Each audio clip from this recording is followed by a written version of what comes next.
नमस्कार, जनहित में आपका स्वागत है। मैं हूं मनोज मानस और जनहित में आज हम बात करेंगे सवालों में अग्निकांड।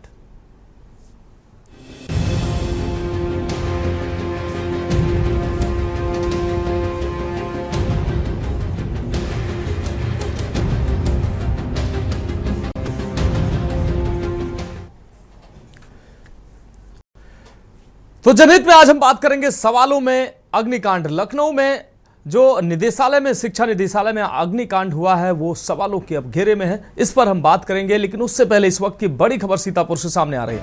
ये बड़ी खबर सीतापुर से सामने आ रही है। सवारियों से भरी ट्रैक्टर ट्रॉली पलटी है। इस वक्त की ये बड़ी खबर सीतापुर से सामने आ रही है। ट्रैक्टर ट्रॉली पलटी है। बच्चे का अन्नप्राशन कराने जा रहे थे लोग इस ट्रैक्टर ट्रॉली में भरकर। ट्रैक्टर ट्रॉली सवार 19 लोग घायल हुए हैं। मातनपुरवा देवी मंदिर पर जा रहे थे ये सभी ट्रैक्टर ट्रॉली सवार। ट्रैक्टर ट्रॉली में लगभग 40 लोग सवार बताए जा रहे हैं। दुर्घटना में 19 लोग गंभीर रूप से घायल हुए हैं। ये अहम खबर सीतापुर से अपने दर्शकों को दिखा रहे हैं। एम्बुलेंस ने घायलों को अस्पताल पहुंचाया है। ये बड़ी घटना सामने आई है। लहरपुर में सीएससी में घायलों का इलाज जारी है। और दीपक गुप्ता हमारे संवाददाता ज्यादा जानकारी के लिए हमारे साथ जुड़ गए हैं। दीपक, ये बड़ी दुर्घटना सामने आई है। ट्रैक्टर ट्रॉली पलटने से लगभग 19 लोग घायल हुए हैं। क्या है पूरा मामला? मैं आपको बता दूं कि लहरपुर तहसील इलाके से अनुशासन कराने के ट्रैक्टर ट्रॉली से पूरे गांव के लगभग लोग जो रिलेशन में थे वो एक दूसरे के साथ जा रहे थे। एक ही ट्रैक्टर ट्रॉली पे लगभग करीब 40 लोग सवार थे। जो अचानक ट्रैक्टर ट्रॉली लहरपुर के इलाके के कैचन हरीशपुर गांव के आप सामने मेन रोड पर पलट गई। इसमें ट्रैक्टर ट्रॉली सवार 19 लोग गंभीर रूप से घायल हो गए, जिन्हें आनंद भवन में एम्बुलेंस और पुलिस की सहायता से सीएससी लहरपुर ले जाया गया। लहरपुर सीएससी में अभी भी घायलों का इलाज जारी है, जबकि एक महिला समेत एक मासूम बच्चे को जिला अस्पताल के लिए रेफर कर दिया गया। उनकी हालत गंभीर बताई जा रही है। आपको बता दें कि स्थानीय लोगों ने भी रेस्क्यू में काफी मदद की ताकि घायलों को जल्दी से जल्दी अस्पताल तक पहुंचाया जा सके। जी दीपक, इस तमाम जानकारी के लिए आपका बहुत शुक्रिया। तो ये बड़ी घटना सामने आई है। सवारियों से भरी ट्रैक्टर ट्रॉली पलटी है, जिससे लगभग 20 सवारियां घायल हुई हैं गंभीर रूप से। घायलों को अस्पताल पहुंचाया गया है। बच्चे का अन्नप्राशन कराने जा रहे थे ये सभी लोग ट्रैक्टर ट्रॉली सवार। इस दौरान ट्रैक्टर ट्रॉली पलटने से दुर्घटना सामने आई है। 40 लोग सवार बताए जा रहे हैं इस ट्रैक्टर ट्रॉली में, बताए जा रहे थे, जिसमें से 20 लोगों को गंभीर चोटें आई हैं, जिन्हें अस्पताल में भर्ती कराया गया।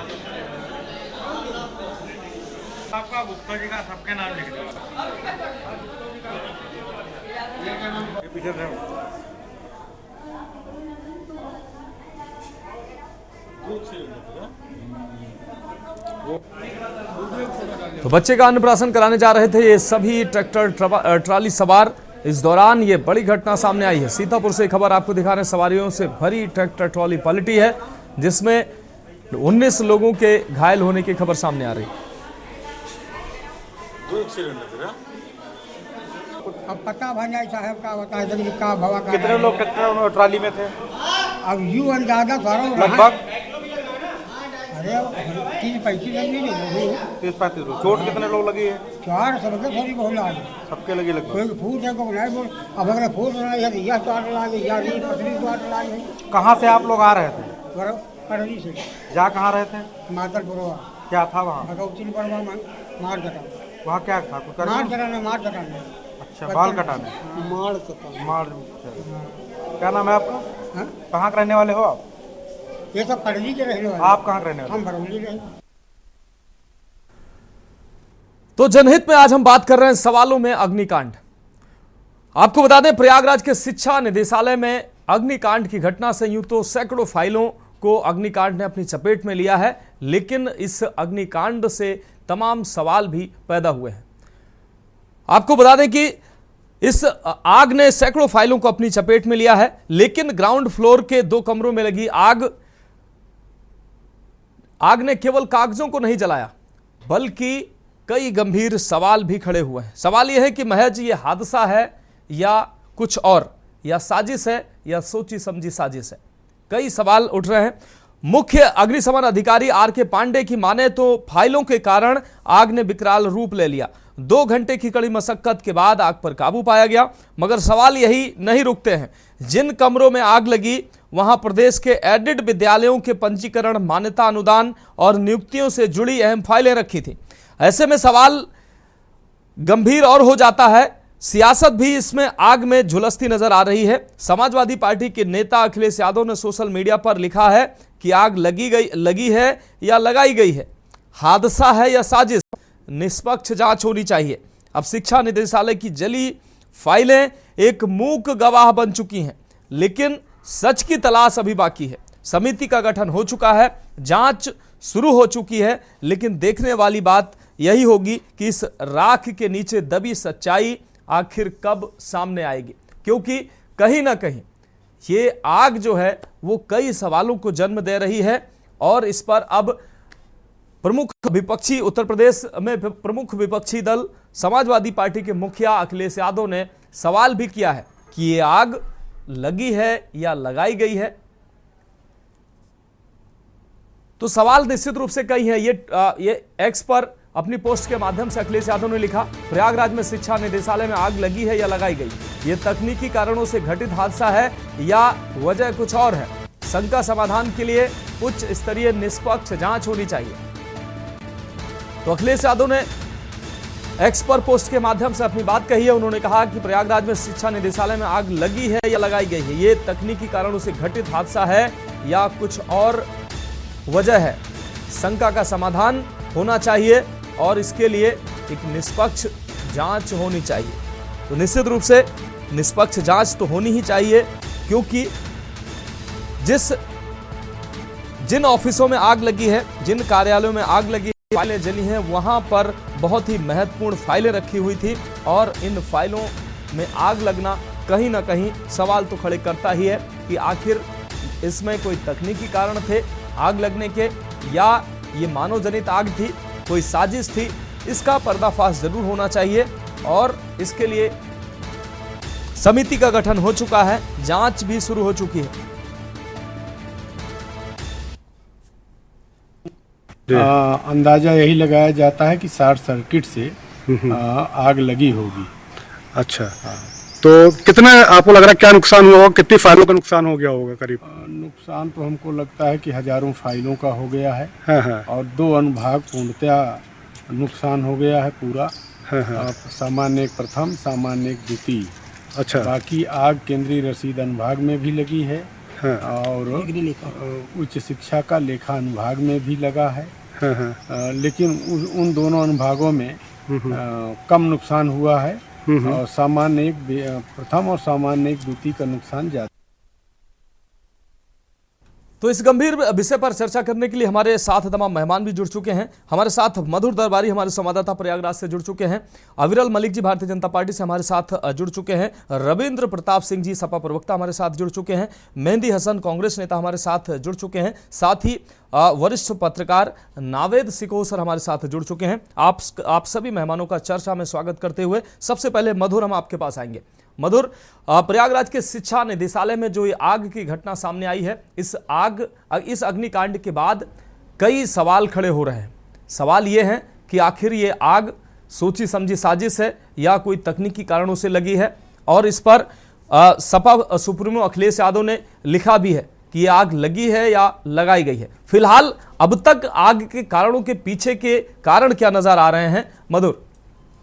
जी मनोज, मैं आपको बता दूं कि आज रविवार का दिन है और आज छुट्टी रहती है आज, जैसा कि सब जानते हैं। और आज भी जो है वहां पे वो शिक्षा निदेशालय का जो कार्यालय था वो पूरी तरह से बंद था। लेकिन सुबह ये जो घटना की जो खबर आई कि यहाँ पे जो है आग लग गई है, उसको देख के तुरंत वहां पे करीब 3 दमकल की गाड़ियां पहुंची। वहां पे तत्काल पहुंच करके उन्होंने करीब 2 घंटे के अंदर इस आग पर काबू पा लिया। लेकिन जब आग पर काबू पाने के बाद वहां पे हम लोग जब अंदर एंटर होने के बाद वहां की जो स्थितियां देखी गई, तो वहां पे ये देखा गया कि वहां पे जो करीब 2 कमरे थे, जो 2 अनुभाग थे, अनुभाग 1 और अनुभाग 2, वो पूरी तरह से जल करके राख हो चुके थे। वहां पे मैं आपको बता दूं कि वहां पे रखे हुए चाहे वो फर्नीचर हो, पंखा हो और इलेक्ट्रिक की वायरिंग हो, उसके साथ साथ जितनी फाइलें थी मैं आपको बता दूं करीब 5000 से ज्यादा फाइलें वहां पे रखी हुई थी, ऐसा अनुमान लगाया जा रहा है। और वो सारी जल के बिल्कुल राख हो चुकी है, पूरे रैक जल चुके थे।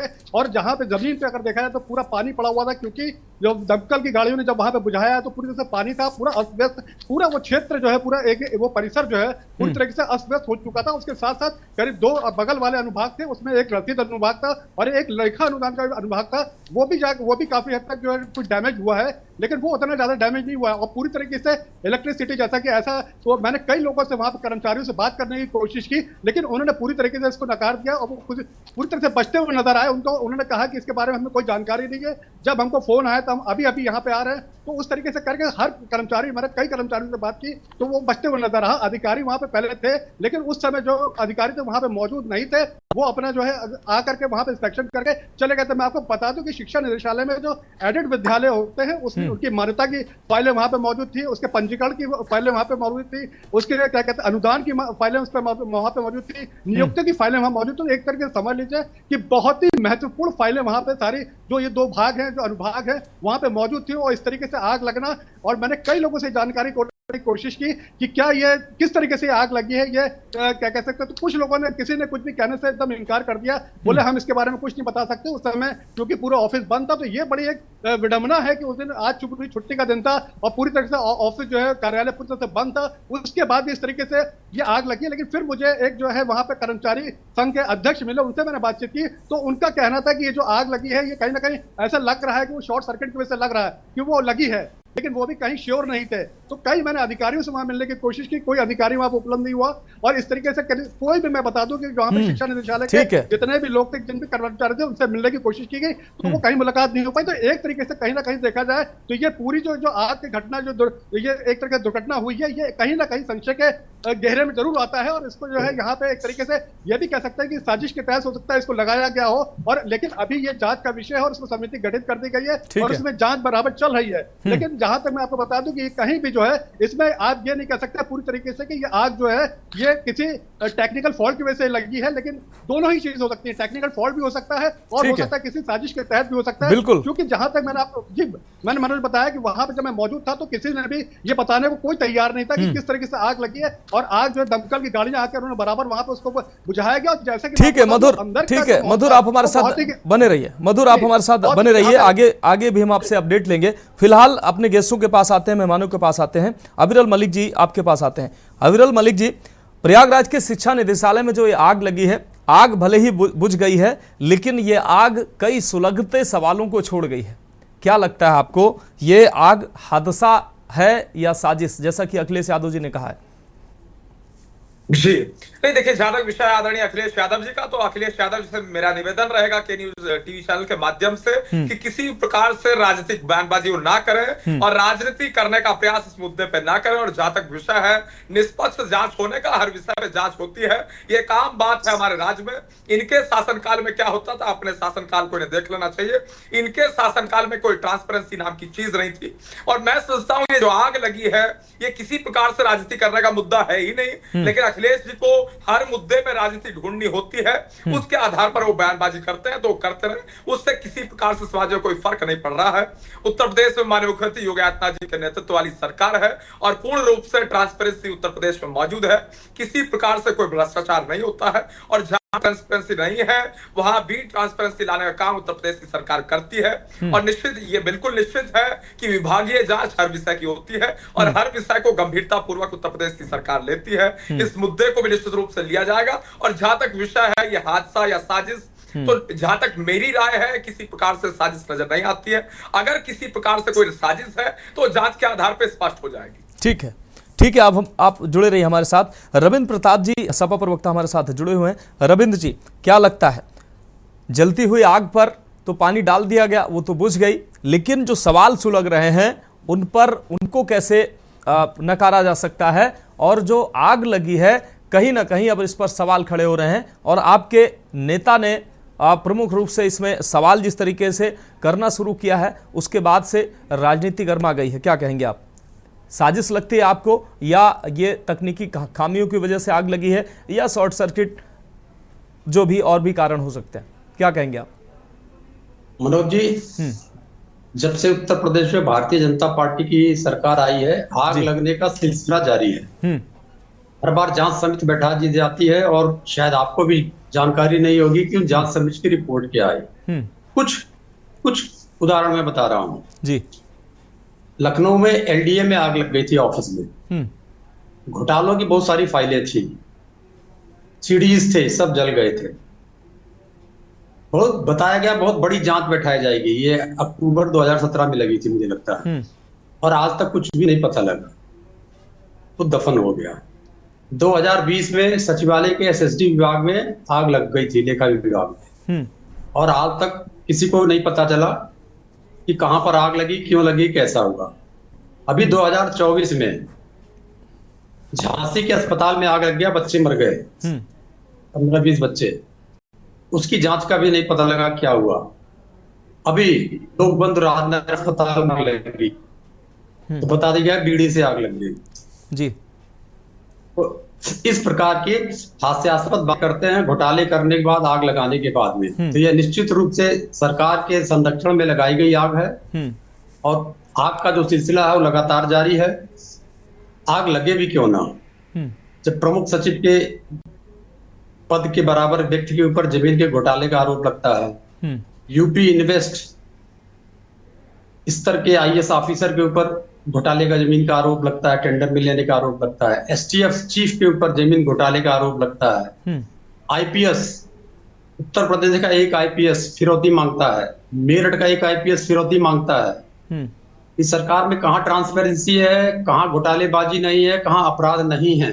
तो जब शीर्ष स्तर पर बैठे लोग अपराध करेंगे तो उनकी जांचों का वही होगा जो एलडीए के लगी आग में हुआ, या प्राइवेट में भी लग जाए तो लेवाना में हो गया, बहुत सारे अस्पतालों में हो गया। इस प्रकार से ये सरकार पूरी तरीके से घोटालों में डूबी हुई है, अपने घोटालों को छुपाने के लिए वो आग लगाने का काम। ठीक है रविंद्र जी, जुड़े रहिए आप हमारे साथ। मेहंदी हसन जी, हम आपके पास आते हैं। मेहंदी हसन जी, उस जगह पर आग लगना जहां पर प्रदेश के एडिड विद्यालयों के पंजीकरण, मान्यता अनुदान और नियुक्तियों से जुड़ी अहम फाइलें थी, और वो फाइलें जलकर राख हो गई हैं। अब ये कहा जा रहा है कि जिलों पर वो फाइलें होंगी और तमाम और जगह फाइलें उपलब्ध हो जाएंगी, उनके आंकड़े एकजुट कर लिए जाएंगे। लेकिन कहीं ना कहीं बड़े सवाल ये हैं कि ऐसी महत्वपूर्ण जगहों पर, और ये पहली बार नहीं हुआ है, कई बार ऐसी घटनाएं सामने आई हैं जहां बहुत कुछ छुपाने के लिए अग्निकांड की घटनाएं हुई हैं। मैं यहाँ की बात नहीं कर रहा हूं, यहाँ अभी जांच का विषय है, जांच में क्या सामने आता है, लेकिन कई घटनाएं ऐसी सामने आई हैं। क्या कहेंगे आप? फोन अनम्यूट कर लीजिए मेहंदी हसन जी।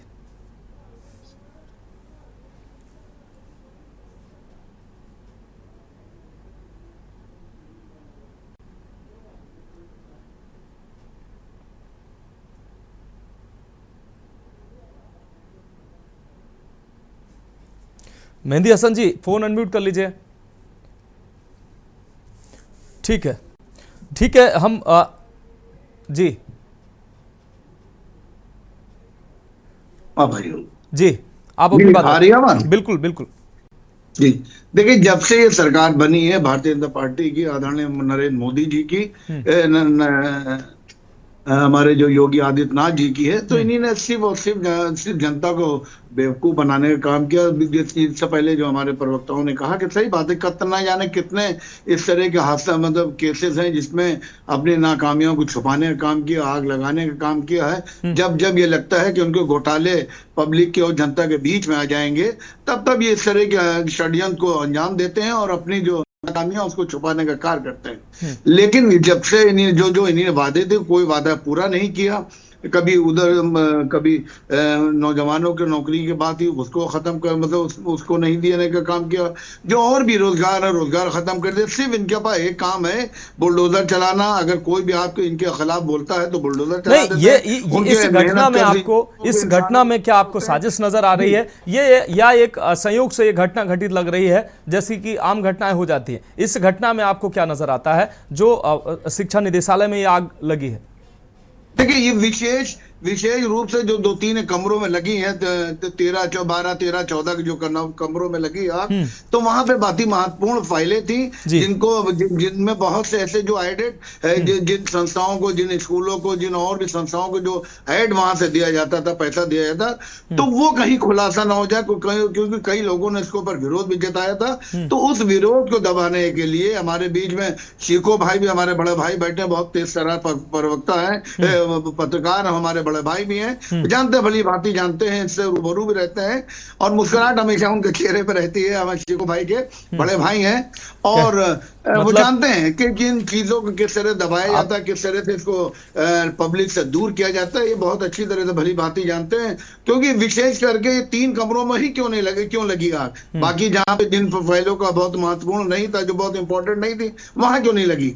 तो ये सवाल उठता है, और इस पर जांच, रही बात जांच की, भाई सरकार ने सिवाय जांच के अलावा दूसरा कोई काम किया नहीं है, और जांच के नतीजे कब आएंगे इसका भी कहना बहुत मुश्किल है, कोई टाइम समय सीमा निर्धारित नहीं है। तो इनका ये सिर्फ ये खोल है, बाकी कोई उपलब्धियां नहीं है, कोई वो नहीं है जिससे अपराधियों को जो षड्यंत्र करता है उनको संरक्षण देते हैं, सिवा उसके अलावा कोई कार्य नहीं इनके पास। और जब इन फाइलों का जो हकीकत सामने आएगी तो दूध का दूध और पानी का पानी हो जाएगा। ठीक है मेहंदी हसन जी, मैं मानता हूँ जैसा जी क्षेत्र विफल हो चुकी है, ठीक है, और इनके पास कोई काम है नहीं, सिर्फ और सिर्फ आप देख रहे हैं ये तो फाइलों का मामला है, बाकी पूरे उत्तर प्रदेश में, पूरे देश में सिर्फ धर्म, जाति धर्म, हिंदू मुसलमान, ठीक है, उस पे फिलहाल नहीं जाएंगे, ठीक है, उस पे फिलहाल नहीं जाएंगे। मेहंदी हसन जी, जैसा कि आपने नावेद सिको सर का जिक्र किया, मैं समझ रहा हूं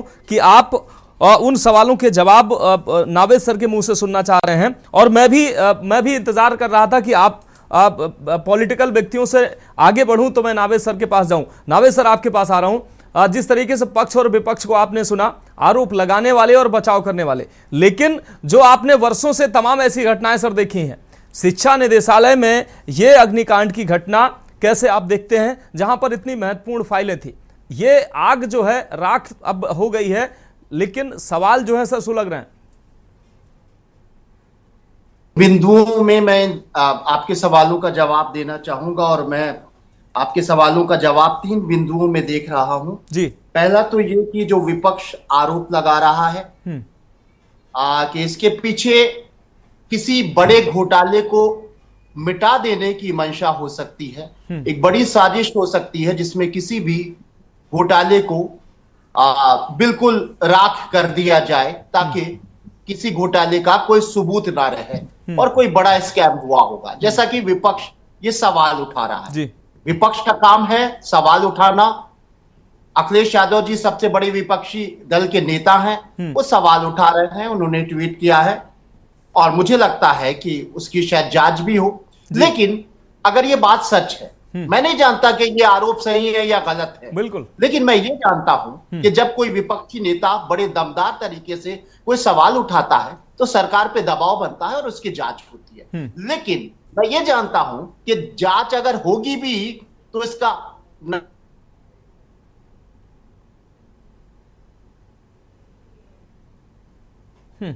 लग रहा है जी, लग रहा है कि नावेद सर का और जांच भी करेगी जी।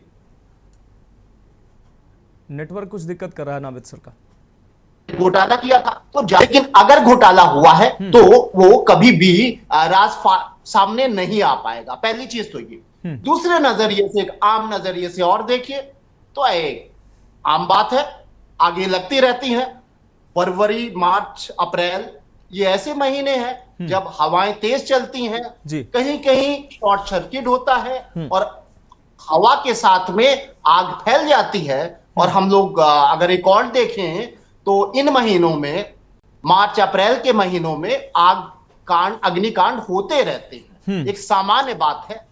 तो दूसरा बिंदु, तीसरा बिंदु ये कि ये सामान्य बात ऐसे लोकसभा क्षेत्र में हो रही है जो पूरे भारत का सबसे महत्वपूर्ण लोकसभा क्षेत्र है, जहां शासन प्रशासन ज्यादा चुस्त और दुरुस्त होगा, जहां का सरकारी अमला और तमाम जिलों से कहीं बेहतर होगा, तमाम विधानसभा क्षेत्रों, लोकसभा क्षेत्रों से बेहतर होगा, क्योंकि वो लोकसभा क्षेत्र देश का बहुत महत्वपूर्ण है। अगर वहां महत्वपूर्ण लोकसभा क्षेत्र में महत्वपूर्ण विभाग में आग लग जाती है तो इसका जवाब ऐसे नहीं दिया जा सकता जैसा मैंने दिया कि एक आम जवाब है कि मार्च अप्रैल में तेज हवाएं चलती हैं, शॉर्ट सर्किट होना भी आम बात है, आग फैल गई और कागज जल गए। लेकिन लापरवाही तो है कहीं ना कहीं विभाग में, प्रशासन की उस विभाग के प्रबंध तंत्र की लापरवाही तो है। एक अहम बात और मेरी सुन लीजिए कि ये तो 3 बिंदु हो गए कि या तो ये बात सही है कि विपक्ष ने जो सवाल उठाया है कि बड़ी कोई घोटाला था, लेकिन वो घोटाला कभी खुल नहीं पाएगा। दूसरी बात यह कि एक मामूली बात है, आगजनी होती है, इस तरह के अग्निकांड होते हैं, वो अग्निकांड हो गया। तीसरा बड़ा सवाल है कि वहां अग्निकांड क्यों हो गया जब वो जिससे जुड़ा हुआ प्रधानमंत्री जी का नाम जहां से जुड़ा हुआ है। अब चौथी अहम बात ये सुन लीजिए कि अखिलेश यादव जी का फिर मैं बात इसलिए नाम लूंगा क्योंकि आपने उनके बयान पे ही ये डिबेट तय की, बिल्कुल उसी पे सब्जेक्ट आपने दिया। बिल्कुल अखिलेश जी सवाल उठा रहे हैं, उठाना चाहिए, मैं फिर यही बात कह रहा हूं। लेकिन एक बात को समझना होगा, 8 साल हो गए योगी सरकार के, आप 20 साल 30 साल जितनी आपकी उम्र है आप पुराने इतिहास में चले जाइए, उत्तर प्रदेश में कोई ऐसी सरकार नहीं रही जो 30 साल का तो रिकॉर्ड है कि 5 साल से ज्यादा नहीं रही। 5 साल की हर सरकार में किसी की 3 साल सरकार रही, किसी की 4 रही, किसी की 5 साल रही। एक कार्यकाल कोई ऐसा नहीं गुजरा जिसमें कोई घोटाला साबित ना हुआ हो या उछला ना हुआ हो। योगी आदित्यनाथ के 8 साल हो गए, एक भी घोटाला सामने नहीं आया है, बड़ा स्कैम सामने नहीं आया है। आप मायावती की सरकारों का जिक्र कर लीजिए, अखिलेश यादव का जिक्र कर लीजिए, स्कैम सामने आए, साबित नहीं हुए। मैं ये नहीं कह रहा हूं साबित हुए, लेकिन या तो योगी आदित्यनाथ की सरकार ईमानदार है या विपक्ष नाकारा है। सिर्फ वो ट्वीट करता है, आप साबित करिए, प्रमाण सामने लाइए, जनता के सामने बताइए कि योगी आदित्यनाथ के इस विभाग में इतना बड़ा घोटाला हो गया। आपके पास दस्तावेज होना चाहिए। मीडिया चलिए ठीक है बिका हुआ है, आप लाइए तो मीडिया को दिखाना मजबूरी हो जाएगी। अखिलेश यादव के इस तरह के ट्वीट से काम नहीं चलेगा। खाली आपको 8 साल की सरकार में आप एक मजबूत कोई भी दस्तावेज ऐसे पेश नहीं कर सके जिसमें आप बताते कि योगी आदित्यनाथ इतने ईमानदार नहीं हैं। 8 साल की सरकार में 8 घोटाले हुए या 7 हुए या 3 हुए, कोई भी मजबूती से घोटाला सामने नहीं आया है। मैं फिर यही बात कह रहा हूं, या तो योगी सरकार बहुत ईमानदार है यानी उसने रिकॉर्ड बंद कर दिया, रिकॉर्ड कायम कर दिया ईमानदारी की, या फिर विपक्ष नाकारा है जो दबे हुए घोटालों को सामने लाने के दस्तावेज पेश नहीं कर रहा है, सिर्फ ट्वीट करता है। बिल्कुल बिल्कुल, कहीं ना कहीं आप बिल्कुल ये सवाल तो जायज है सर कि कहीं ना कहीं जिस तरीके से अब सवाल उठ रहे हैं तो इससे पहले सरकार पर कभी ऐसे कोई आरोप नहीं लगे हैं। इस पर बात करेंगे, हमारे सभी मेहमान जुड़े हुए हैं, हमारे संवाददाता भी जुड़े हुए हैं। ब्रेक के बाद आएंगे तो उनसे जरूर सवाल करेंगे। एक छोटे से ब्रेक के लिए रुक रहे हैं। आप देख रहे हैं के न्यूज, खबरों का सारथी।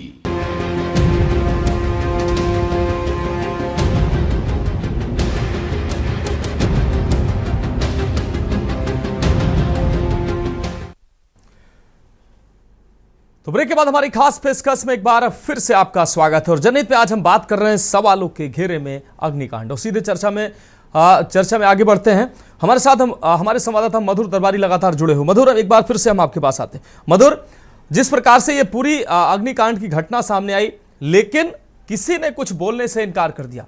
एक छोटे कर्मचारी से लेकर वहां बड़े कर्मचारी तक ने अभी तक किसी ने कोई भी एक भी व्यक्ति इस अग्निकांड की घटना पर बोलने को तैयार नहीं है।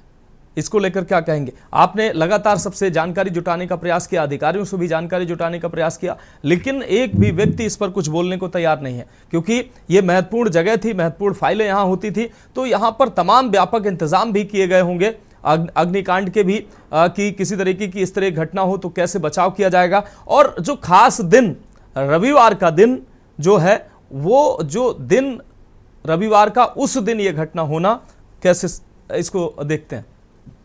जी मनोज, बिल्कुल मैं आपको बता दूं कि जो टाइमिंग है ये बहुत ज्यादा यहाँ पे इंपॉर्टेंट दिखाई पड़ रही है कि जिस तरीके से रविवार का दिन था, आज छुट्टी का दिन था, वहाँ कर्मचारी कोई भी नहीं था, पूरा ऑफिस जो है, पूरा कार्यालय वहाँ पे लॉक पड़ा हुआ था। तो उसके बाद जैसे कि तो इसलिए कहीं ना कहीं एक संशय यहाँ पे बनता है। लेकिन जहां तक मैं आपको बता दूं कि कुछ मैंने लोगों से बात करने की कोशिश की तो सब इस चीज को जो इग्नोर करते रहे, वो इस पर खुल के जो कैमरे के सामने आने से बिल्कुल बचते रहे। लेकिन एक कर्मचारी संघ के अध्यक्ष से मैंने बात की तो उनका भी गोलमोल ही जवाब रहा। उन्होंने कहा हो सकता है कि शॉर्ट सर्किट से आग लग गई है, वो भी कहीं ना कहीं पूरी तरह से कंफर्म नहीं थे। फिर मैंने उनसे जानने की कोशिश की कि कितने आपके जो है जो फाइलें कितनी हो सकती हैं, तो उनका कहना था कि हजारों की तादाद में हो सकती है। तो मैंने उनसे ये जानने की कोशिश की कि अब अगर ये फाइलें जल गई है तो क्या इसका कोई बैकअप आपने रखा हुआ है। तो वह एक्चुअली क्या है कि वहां पे जो रूम था, जो आपके जो अनुभाग है, कंप्यूटर सेक्शन, उसमें कंप्यूटर रखे हुए थे और जो उनके आपको यूपीएस और ये सब रखे हुए थे, उनके जो टेक्निकल जितने भी पार्ट्स जो आपके वहां पे डिवाइस थे वो सारे जल के राख हो चुके हैं। वहां पे वो पूरा कंप्यूटर सेक्शन ही पूरा एक तरीके से, वहां जितने कंप्यूटर पड़े हुए थे मैंने देखा सब बाहर की तरफ रखे हुए थे और सब जले हुए थे पूरी तरीके से और पूरी तरह से डिस्ट्रॉय हो चुके थे। तो उनसे जब मैंने क्वेश्चन किया कि भाई अब तो कंप्यूटर भी नहीं है तो क्या बैकअप रखने कोई आप लोग के पास कोई प्रोविजन है कि इसको आप कोई जो पूरी फाइलें हैं तो कहीं बैकअप रख सकते हैं। तो उन्होंने कहा ऐसा हमारे पास कोई प्रोविजन नहीं है कि हम बैकअप करें। फिर मैंने जब ज्यादा उनसे थोड़ा क्वेश्चन करने की कोशिश की, जानने की इसको कोशिश की, तो उन्होंने एक हिंट सा मुझे दिया कि कभी कभी ऐसा है कि हम लोग फील्ड से जो है अपने डेटा को मंगवा लेते हैं और उसके आधार पर हो सकता है कि इसकी रिकवरी हो जाए। लेकिन बहुत ही मैं कह सकता हूँ कि कोई बहुत उन्होंने कह सकते हैं कि सेटिस्फैक्टरी जवाब नहीं दिया। उनका ये कहना था जो कुल मिला के ओवरऑल की इसकी जो कोई बैकअप्स नहीं है क्योंकि कंप्यूटर भी जल गया है, कंप्यूटर से रिलेटेड जितने आपके डिवाइस है वो सब जल चुके हैं, तो जो मेमोरी है वो पूरी से जल के खाक हो चुकी है। तो वो मैंने खुद अपनी आंखों से देखा कि वहां पे जो है पूरी तरीके से सब जला हुआ था जितना आपका। और सबसे बड़ी बात एक चीज यहाँ पे और भी निकल के आती है, तो क्योंकि एक रविवार को हुआ है और जिस तरीके से वहां पे हो रहा है, लोग जिस तरीके से इस चीज से बचते नजर आ रहा है, तो कहीं ना कहीं लग रहा है कि कुछ ना कुछ दाल में काला है। लेकिन एक चीज और भी यहाँ पे मैं कहना चाहूंगा कि जब मैंने अंदर घुस करके वहां पे पूरा वहां का जब जायजा लिया तो उसमें मैंने देखा जो वहां की वायरिंग थी वो वायरिंग काफी पुरानी दिख रही थी और पंखे भी जो वहां पे लगे हुए तो काफी पुराने पंखे लगे हुए थे क्योंकि जो उसके जो रिंग थे वो बिल्कुल मुड़े हुए थे। कहीं ना कहीं वायरिंग है, वहां के जो पंखे हैं वो पूरी तरह से देखने में आ रहा था कि वो बहुत ज्यादा लेटेस्ट नहीं है, वो पुराने हैं। तो फिर भी ऐसा भी हो सकता है कि वहां पे मधुर आग बुझाने के दौरान फायर फाइटर्स को करंट लगने की भी घटना सामने आई है। उस दौरान करंट भी के चपेट में भी जानकारी सामने आ रही है, वो लोग करंट की चपेट में भी आए हैं। बिल्कुल मनोज, जब वहां पे वो उसको बुझाने की कोशिश कर रहे थे, अग्नि को शांत करने की कोशिश कर रहे थे, तो कई बार ऐसी घटनाएं निकल के आई कि जब उनको जो है झटके लगे हैं तो कहीं ना कहीं ये देखने में आ रहा है कि क्योंकि उस समय जो वहां की पावर लाइन थी वो मेरे ख्याल से वो उस समय चालू रही होगी। लेकिन जहां तक शॉर्ट सर्किट की बात है अभी तक ये कहना बिल्कुल मुश्किल है। लेकिन जिस तरीके से उन्होंने बुझाया और जिस तरीके से वहां पे करंट के झटके लगे तो कहीं ना कहीं ऐसा लगता है कि हो सकता है कि वो शॉर्ट सर्किट से भी ऐसा हो सकता है। लेकिन अभी जो है जब तक ये जांच जो कमेटी रखी गई है, जो जब तक इसकी जांच पूरी नहीं हो जाती तब तक इसको कहना बहुत ही मुश्किल है कि क्या वाकई में शॉर्ट सर्किट से लगी है, ये इसके पीछे कोई साजिश है। तो इसको लेकर के जो टोटल मैंने तफ्तीश की तो जो वहां के जो फाइलें थी मैंने देखी वो पूरी तरीके से जल कर राख हो चुकी थी, उसमें मनोज कुछ भी नहीं बचा हुआ था। वहां पे आप जाकर करके पढ़ना चाहें और अंदर जब मैं घुसा तो उस समय वहां पे आग की तपिश पूरी तरीके से महसूस की जा सकती थी और वहां पे जो वो गरम जो कह सकते लगते हैं कि वो बस आग की लपटें नहीं उठ रही थी और ऐसा लग रहा था कि वो दो जो अनुभाग थे उनमें खास तौर से देखा तो बहुत ज्यादा डैमेज हुआ है। लेकिन उसके बगल जैसे मैंने आपको बताया कि रसीद विभाग हो गया और उसके बगल में जो लेखा विभाग हो गया उसमें भी हल्की आग पकड़ी थी। लेकिन तब तक मैं जो है लेकिन जो मुख्य रूप से जो ये हुआ है जहां पे फाइलें रखी हुई थी जैसे अनुभाग 1 2 में जहां पे बहुत ही महत्वपूर्ण फाइल है, जैसे मैंने बताया था कि एडेड विद्यालय की वहां पे अनुदान की फाइलें थी, उसके साथ साथ वहां पे जो पंजीकरण की थी और उसके साथ नियुक्तियां की थी, तो ये बहुत महत्वपूर्ण और करीब हजारों की तादाद में 5000 से ऐसा माना जा रहा है कि आंकड़ा ऊपर है उन फाइलों का और आप समझ लीजिए कि वो पूरी तरह से जल के राख चुकी है। मैं वहां प्रत्येक में अंदर था और अंदर जाकर मैंने देखा तो वहां पे कोई भी सामान ऐसा जो है नहीं दिख रहा था जिससे कि आप जो कोई चीज पता लगा सके कि हाँ इसमें क्या लिखा है या क्या नहीं लिखा है। तो वो सारी फाइलें वो पूरे ठीक है मधुर, ठीक है मधुर आपका बहुत शुक्रिया इस तमाम जानकारी के लिए। हमारे साथ भारतीय जनता पार्टी से अविरल मलिक जी जुड़े हुए हैं। अविरल मलिक जी, हम आपके पास आते हैं। अविरल मलिक जी, नावेद सिको सर ने कुछ सवाल किए, उसके हवाले से मैं आपके पास आना चाहता हूं। एक बात ये, जिस तरीके से ये घटना हुई, घटना का कारण क्या है ये तो जांच का विषय है। सामान्य घटना भी हो सकती है, लेकिन जब सवाल उठने लगेंगे, सवाल आ रहे हैं आपके पास, मेहंदी हसन जी आएंगे, सवाल जब विपक्ष के प्रमुख नेता ने उठाए तो सवाल इस सवाल का जवाब जानना जरूरी हो जाता है और जिम्मेदार मीडिया कर्मी होने के नाते, जिम्मेदार चैनल होने के नाते उन सवालों की तह में जाना जरूरी है। इसलिए यह चर्चा लेकर हम आए हैं। तो हमारा सवाल अविरल मलिक जी ये है कि जैसा कि महत्वपूर्ण फाइलें यहाँ रखी हुई थी, मुख्यमंत्री की कार्यशैली से सभी वाकिफ हैं। अभी अभिषेक प्रकाश के ऊपर कैसे कार्रवाई हुई है, निकांत जैन पर कैसे कार्रवाई हुई है, ऐसे में क्या यह संभव नहीं हो सकता है कि कुछ अधिकारियों को, कुछ कर्मचारियों को लग रहा हो कि मुख्यमंत्री के अगर जानकारी में ऐसी बातें सामने आ सकती हैं तो वो बिल्कुल जीरो टॉलरेंस उनकी नजर में है, वो कार्रवाई कर सकते हैं, क्योंकि अब तक के कार्यकाल में एक भी आरोप, जैसा कि नावेद सर ने कहा, एक भी आरोप नहीं लगे हैं और उनकी जानकारी में जो विषय आते हैं उस पर वो किसी भी प्रकार का समझौता नहीं करते हैं। तो क्या कुछ अधिकारी कर्मचारियों के माध्यम से भी ऐसा किया जा सकता है? इस जो महत्वपूर्ण चीजें थी जिसमें कुछ दाल में काला था, तो ऐसी घटनाएं कर उस पूरी सबूत को ही खत्म कर दिया जाए? जी नहीं, देखिए जहां तक विषय है आदरणीय नावेद जी का, तो निश्चित रूप से उन्होंने बिल्कुल सही कहा, किसी प्रकार से भ्रष्टाचार उत्तर प्रदेश में नहीं हो रहा और जहां होता है कठोरतम कार्रवाई उत्तर प्रदेश की सरकार करती है। उत्तर प्रदेश की सरकार का किसी प्रकार का भ्रष्टाचार कोई सामने नहीं आया है और मैं सोचता हूं समाजवादी पार्टी निरंतर हमारे पीछे लगी हुई है, उसके बावजूद भी कोई भ्रष्टाचार सामने नहीं आया। तो ये सिद्ध करता है कि भारतीय जनता पार्टी की उत्तर प्रदेश की सरकार पूर्ण रूप से साफ है, इसमें कोई दो राय नहीं है। अब रही बात आदरणीय अखिलेश यादव जी की, अखिलेश जी को हर मुद्दे में राजनीति ढूंढनी होती है, वो अपनी पॉलिटिक्स करते रहे और उन्हें इसके अलावा और कुछ काम नहीं है तो राजनीति कर रहे करें, राजनीतिक दल है, वो राजनीति करनी चाहिए, उन्हें पूर्ण रूप से इसमें स्वतंत्रता है। अब रही बात भारतीय जनता पार्टी की, तो निश्चित रूप से कठोरतम कार्रवाई होती है। अगर कहीं भी उत्तर प्रदेश के भीतर भ्रष्टाचार सामने आता है और कहीं भी अगर घोटाला सामने आएगा तो निश्चित रूप से त्वरित एक्शन लिया जाएगा। जो भी अधिकारी होगा, छोटा हो बड़ा हो, तत्काल प्रभाव से कार्रवाई होगी, कठोरतम कार्रवाई होगी, लीगल एक्शन होगा, इसमें कोई दो राय नहीं है। उत्तर प्रदेश में ट्रांसपेरेंसी है और ट्रांसपेरेंट सरकार है, जीरो टॉलरेंस फॉर करप्शन, इस पॉलिसी के आधार पर उत्तर प्रदेश की सरकार चल रही है और चलेगी। और ये जनता की सरकार है, गरीब की सरकार है। हमारा एक ही उद्देश्य है कि गरीब के हित में काम हो और भ्रष्टाचार मुक्त उत्तर प्रदेश का निर्माण हो, गरीबी मुक्त उत्तर प्रदेश का निर्माण हो, और वो हो रहा है, उसमें भारतीय जनता पार्टी की सरकार है। अब रही इस बात की जो आपने सवाल किया, इस घटना का विषय है, तो निश्चित रूप से इसमें ये जांच का विषय और जांच के आधार पर निश्चित रूप से स्पष्ट हो जाएगा। विभागीय जांच बिल्कुल पूर्ण रूप से स्पष्ट कर दे कि दूध का दूध पानी का पानी हो जाएगा। लेकिन जहां तक विषय प्रथम दृष्टया क्या स्पष्ट हो रहा है, तो किसी प्रकार की साजिश स्पष्ट प्रथम दृष्टया कतई नहीं हो रही है। ठीक है, ठीक है। रविंद्र प्रताप सिंह जी आपके पास आते हैं। रविंद्र प्रताप सिंह जी, नावेद सिकोह जी ने अभी कहा, और कहीं ना कहीं जो लगातार अखिलेश यादव जी के द्वारा ट्विटर पर युद्ध लड़ा जाता है, ट्विटर पर तमाम घटनाओं का ट्विटर के माध्यम से वो हल चाहते हैं, ट्विटर के माध्यम से वो जांच चाहते हैं। ठीक है, वो ट्विटर भी एक माध्यम है, एक्स पर पोस्ट के माध्यम से वो अपनी बात रख सकते हैं, लेकिन कहीं ना कहीं जनप्रतिनिधि हैं। नावेद सर ने कहा कि या तो मौजूदा सरकार अब तक की सबसे ईमानदार सरकार है, या तो आप फेल हैं। इसको कैसे देखते हैं आप ट्विटर के माध्यम से? महज आपके ट्वीट करने से के न्यूज ने इस विषय पर डिबेट रखी है, सिर्फ आपके ट्वीट करने से कि आपने सवाल उठाए, उन सवालों के तह में जाना जरूरी है और उन सवालों को जो सुलग रहे हैं, सवाल आपने पूछे हैं सवाल, तो उनका जवाब भी आना जरूरी है। अब आप बता दीजिए, सिर्फ ट्विटर पर ही साहब खेलते रहेंगे या जमीन पर उतरेंगे? अगर घोटाला है तो उतरिए जमीन पर, साबित करिए उसको। क्या कहेंगे मनोज जी?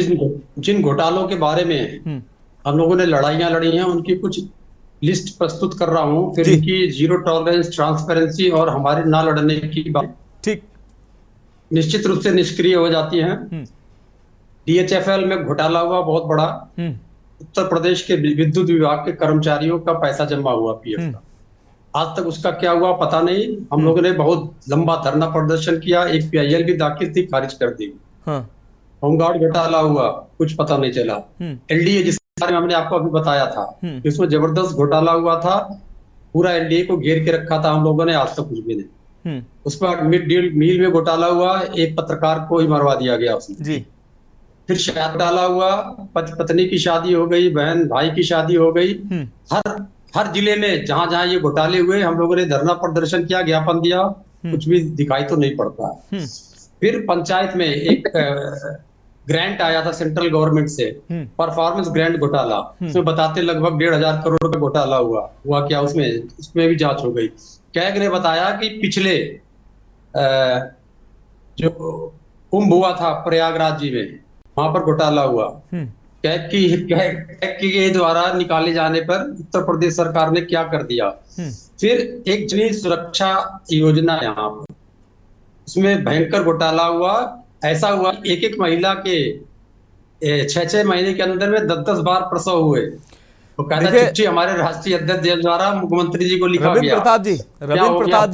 रविंद्र प्रताप जी, अगर आंकड़े ये आपके पास हैं तो आंकड़े ये भी होंगे कि बहुत सारे मामलों में, चाहे एलडीए का मामला हो, अवैध निर्माण का मामला हो, अधिकारियों की मिलीभगत का मामला हो, बहुत सख्त कार्रवाइयां मुख्यमंत्री के द्वारा की गई हैं। अभिषेक प्रकाश, जो आईएएस अभिषेक प्रकाश का मामला आपके द्वारा उठाया हुआ मामला नहीं था, ये मुख्यमंत्री के जानकारी में आया, कंपनी के माध्यम से मुख्यमंत्री तक बात पहुंची कि रिश्वत की मांग की जा रही है। मुख्यमंत्री ने त्वरित रूप से कार्रवाई की, उसमें जो भी दोषी थे, निकांत जैन जेल में है, आईएएस अभिषेक प्रकाश पर ईडी और तमाम जांचें बैठा दी हैं। अब आप अंदाजा लगाइए, आपको जानकारी तक नहीं, आप विपक्ष की भूमिका सिर्फ ट्विटर पे निभाना चाहते हैं। जमीन पे जब आएंगे आप, सिर्फ केजरीवाल की तरह आप मत बन जाइए, आरोप लगाकर भाग जाइए, आरोप लगाकर भाग जाइए।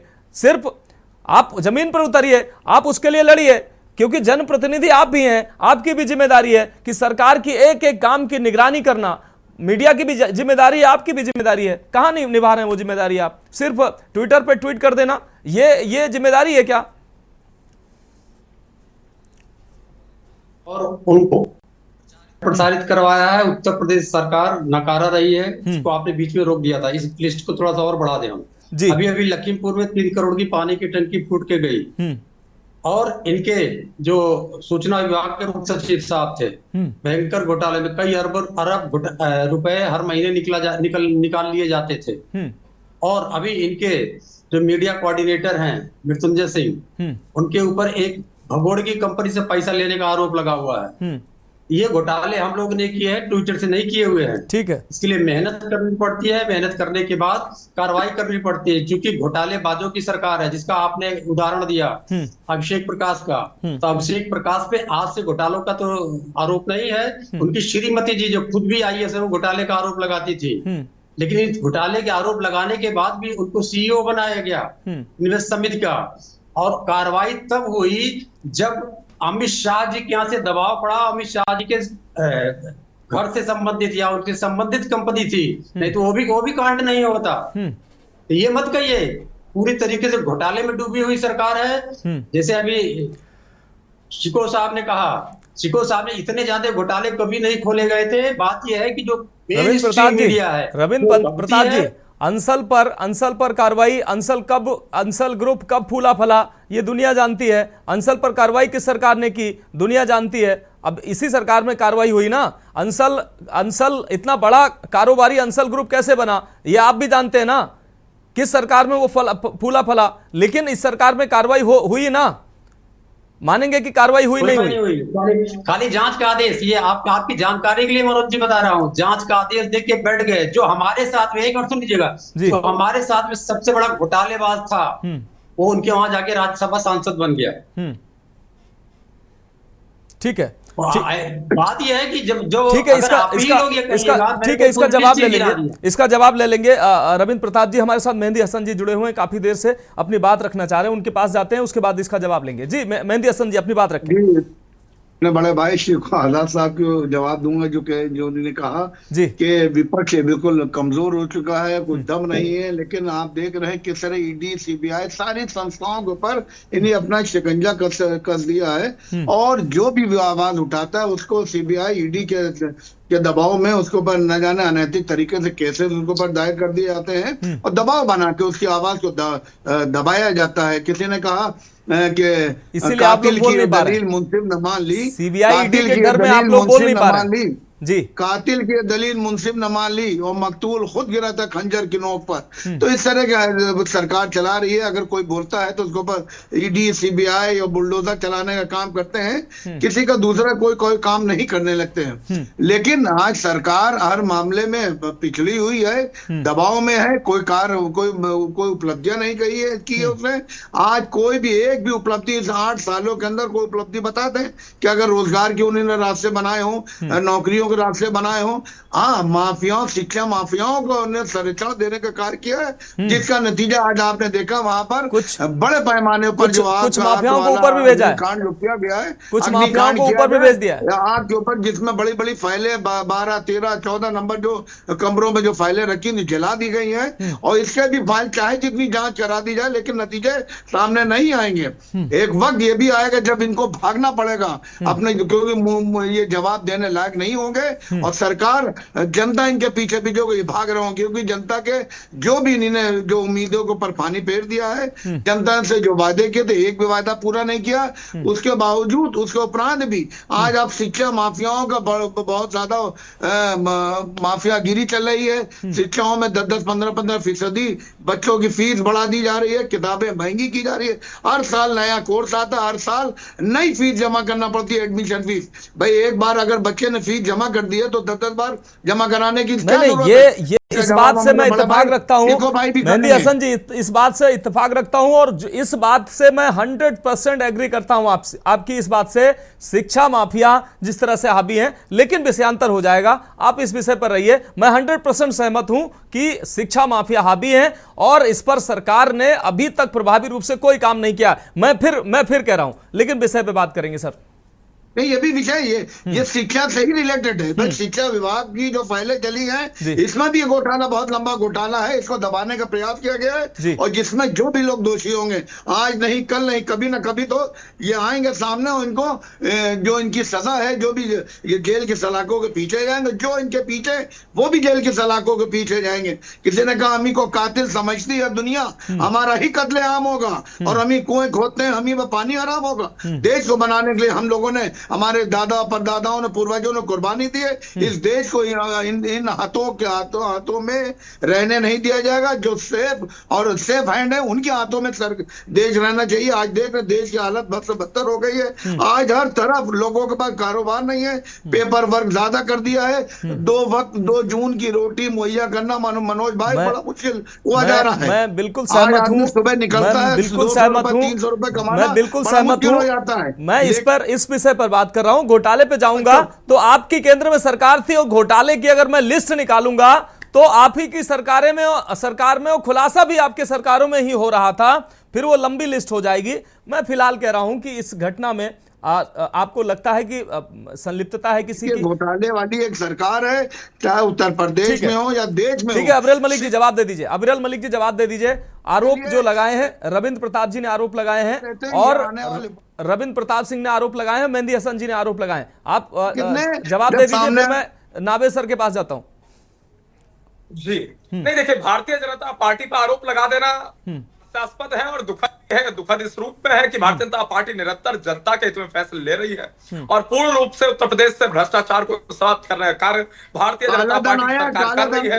लेकिन बावजूद इसके कांग्रेस, ठीक है, काले धन पे बात करेंगे। मेहंदी हसन जी उसका हिसाब, मेहंदी हसन जी जब उसका हिसाब किसी दिन काले धन पर हिसाब लेकर बैठा जाएगा, आपको जरूर निमंत्रण देंगे और आप चर्चा में जुड़ेगा। फिलहाल काले धन पे नहीं, अभी इस पर बात कर रहे हैं कि आखिर इस अग्निकांड में साजिश है या सवालों के घेरे में क्यों है ये अग्निकांड। ये बड़ा सवाल है, बहुत गंभीर विषय है सर, इस पर रहिए। बहुत गंभीर विषय है, बहुत गंभीर विषय है, ये विषय बहुत गंभीर है। आखिर कोर्ट की तरफ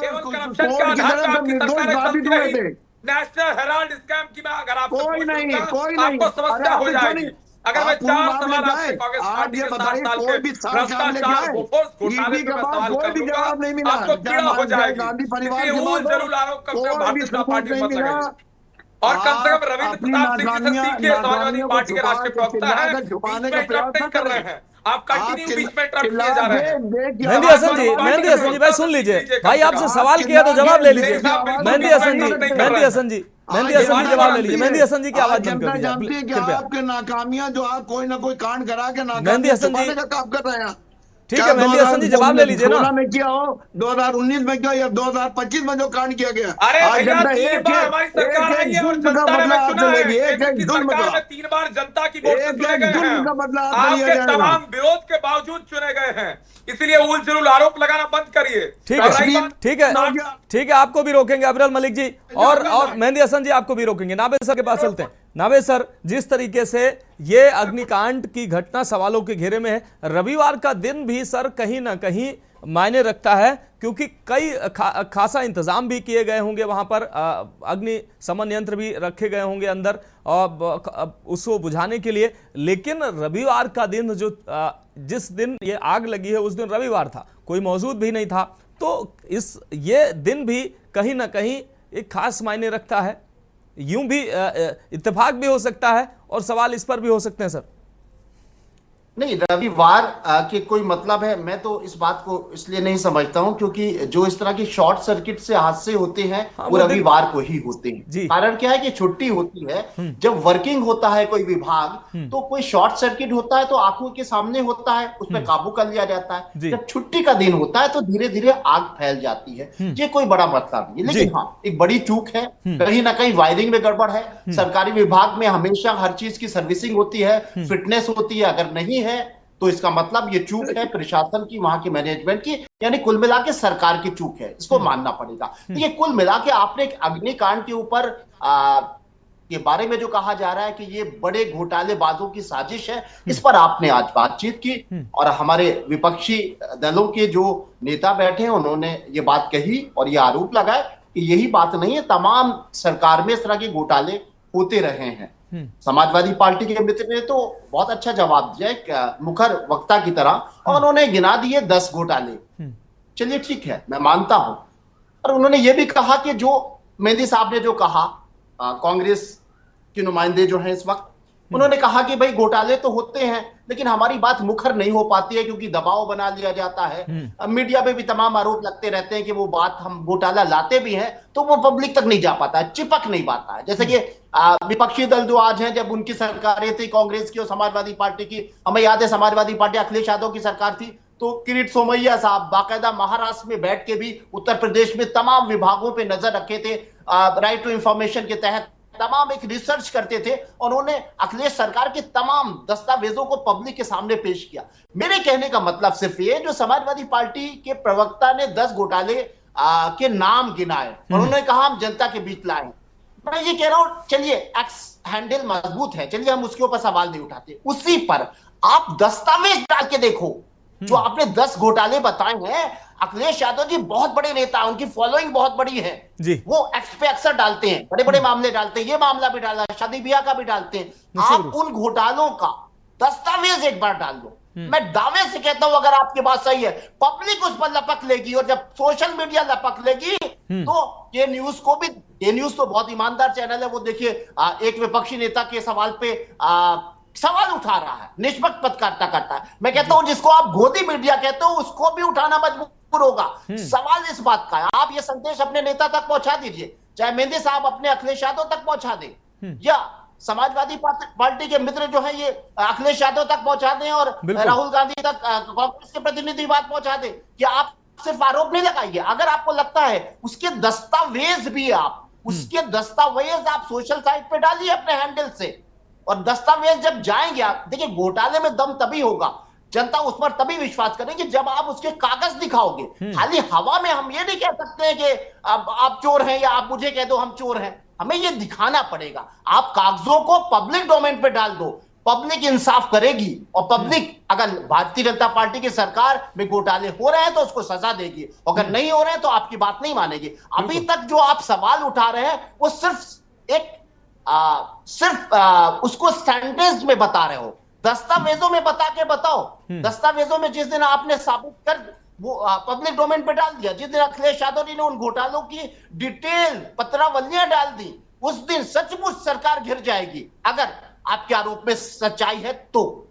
बेशक बेशक सर, अब इम्पोर्टेंट बात आपने कही है कि सिर्फ आरोप लगा देने भर से आरोप सिद्ध नहीं हो जाता है। अगर आप आरोप लगा रहे हैं तो उसके पीछे मजबूत आधार और ठोस जो आपके पास एविडेंस भी होने चाहिए, तभी जनता भी आपका भरोसा करेगी। और जनता का सेवक, जनता के सेवक पक्ष के लोग भी हैं और विपक्ष के लोग हैं। विश्वास जनता का ही जीतना है, इसी के आधार पर तय होता है कि कौन सत्ता में रहेगा और कौन सत्ता में नहीं रहेगा। जनता के बीच जब आप विश्वास पैदा करेंगे कि आप ईमानदार हैं या फला व्यक्ति बेईमान है, तो जनता तय करेगी, एक माहौल बनाएगी। और इसी तो फिलहाल जिस तरीके से आप आरोप लगा रहे हैं रविंद्र जी, तो उन आरोपों को आप क्यों ना पब्लिक डोमेन में लाइए। भाई सोशल मीडिया का जमाना है, आग की तरह खबरें फैल जाती हैं। और ये ट्विटर पे उन्होंने एक्स पर पोस्ट किया, उसी के आधार पर हम डिबेट लेके आ गए कि अखिलेश जी बड़े नेता हैं, उन्होंने आरोप लगाए हैं, तो कहीं ना कहीं इस पर सवाल ये बनता है। क्या कहेंगे आप रविंद्र जी? जब DHFL में घोटाला हुआ था बिजली कर्मियों का, तो कम से कम 80,000 लोग हमारे इस खुलासे पे इकट्ठा हुए थे जो कर्मी थे। क्या हुआ, जो शादी में घोटाला हुआ जिलों में, जहां भाई बहन की शादी कर दी गई, एक पत्नी की एक पति के साथ कई शादी की गई, हर जिले में ज्ञापन गए हैं, ठीक है, साक्ष्य के साथ में। ठीक है रविंद्र जी, आपको रोकेंगे। इसी मामले से जुड़ा एक अहम अपडेट सामने आ रहा है इस वक्त की, यह अहम खबर प्रयागराज से अहम अपडेट सामने आ रहा है। शिक्षा निदेशालय में भीषण आग से जुड़ा यह मामला। 2 कमरों में जलकर राख हुई हैं कई अहम फाइलें। सुबह 8 बजे के करीब आग लगी थी। इस दौरान अग्निकांड में कई अहम दस्तावेज जले हैं। फायर ब्रिगेड ने 2 घंटे में आग पर काबू पाया। 2 घंटे फायर ब्रिगेड को मेहनत करनी पड़ी पूरी आग पर काबू पाने के लिए। प्रारंभिक जांच में शॉर्ट सर्किट आग लगने का कारण बताया जा रहा है। यह अहम अपडेट सामने आया है। सचिव माध्यमिक शिक्षा ने बनाई है जांच कमेटी। एडीएम सिटी और सीएफओ भी कमेटी में शामिल हैं। आग हादसे की उच्च स्तरीय जांच के आदेश फिलहाल दिए गए हैं, लेकिन प्रथम दृष्टया यह शॉर्ट सर्किट से आग लगने का कारण बताया जा रहा है। और हमारे ब्यूरो चीफ अभ्युदय अवस्थी इस खबर पर अहम अपडेट के लिए हमारे साथ जुड़ गए हैं। अभ्युदय अवस्थी, प्रयागराज के शिक्षा निदेशालय में जो आग लगी, अब उस पर अहम अपडेट सामने आ रहा है कि शॉर्ट सर्किट से प्रथम दृष्टया यह आग लगने का कारण बताया जा रहा है। क्या कुछ अहम अपडेट है? देखिए मनोज, जैसा कि गर्मियों में अक्सर देखा जाता है कि तमाम आग लगने की ऐसी घटनाएं सामने आती हैं, और फिर आज सुबह शिक्षा निदेशालय में ही एक ऐसी दुर्घटना हुई जिसमें सुबह 8 बजे आग लगी और लगातार 2 घंटे तक फायर ब्रिगेड ने बड़ी मशक्कत करके उस आग पर काबू पाया।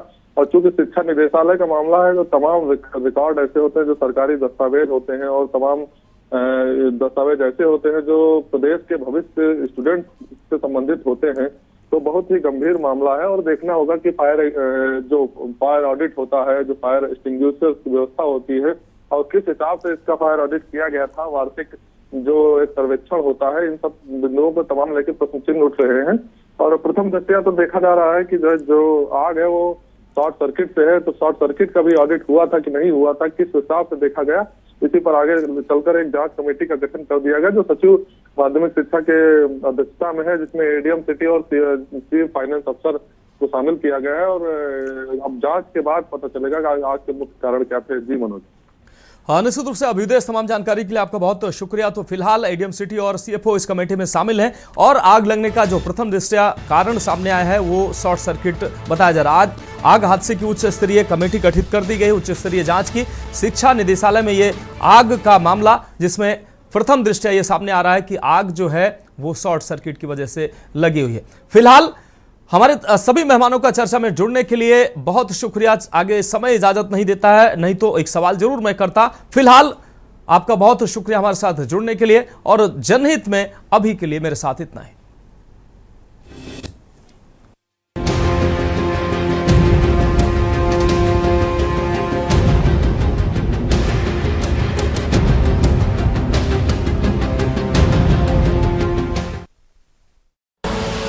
आप देख रहे हैं के न्यूज़, खबरों का सारथी।